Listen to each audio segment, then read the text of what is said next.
এমনও তো হতে পারে ওর একটা গরিব ঘরে বিয়ে হলো, তখন ওর চাহিদা ওর স্বামী পূরণ নাও করতে পারে। কখনোই না বুড়ি, আমি কোনো গরিব লোককে বিয়ে করব না। আমি বিয়ে করব এই রাজ্যের রাজকুমারকে। দেখলেন তো মা, আমার মেয়ের নজর কত উঁচু। দেখবেন সত্যি সত্যি একদিন রাজকুমারের সাথে ওর বিয়ে হবে। কমলা, ও কমলা, কোথায় গেলে? এই দেখো, আমি সাথে করে কাকে নিয়ে এসেছি। কি ব্যাপার, এটা কি? বাচ্চা আবার কোথায় পেলে? দেখে তো মনে হচ্ছে মানুষের বাচ্চা।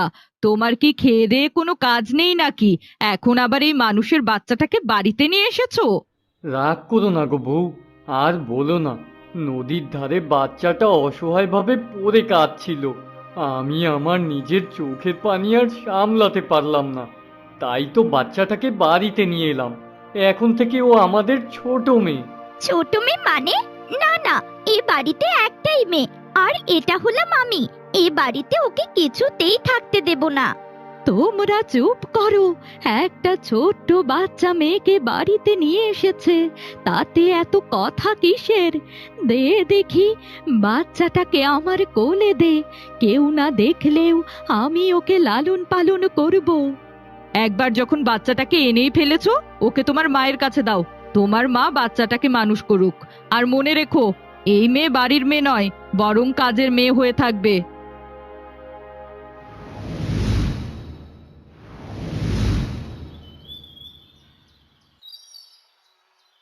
এই বনলতা, চলো, আমাদের দেরি হয়ে যাচ্ছে। অনেকক্ষণ আগে বাড়ি থেকে বের হয়েছি। আমাকে আর কিছুক্ষণ এখানে থাকতে দাও। এই চমৎকার সকাল, বাড়িতে যেতে মন চাইছে না।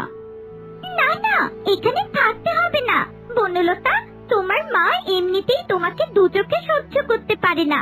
যদি সে দেখে তুমি দেরি করে বাড়ি ফিরেছো, তোমার উপর দারুণ রেগে যাবে। মা আর সোহিনী দিদি সারাক্ষণ আমার উপর রেগে থাকে। এত সব ভেবে কিছুই হবে না। চলো, আমরা কিছুক্ষণ জঙ্গলে ঘুরে বেড়াই। এই যে শুনুন, আপনার কলসি থেকে একটু পানি হবে? দয়া করে আমাকে একটু পানি দিন, তৃষ্ণায় গলাটা একেবারে শুকিয়ে যাচ্ছে। হ্যাঁ নিশ্চয়ই, এই তো আমি কলসিতে জল ভরে বাড়িতে ফিরছিলাম। বাহ, কি রূপবতী মেয়ে! এত রূপবতী মেয়ে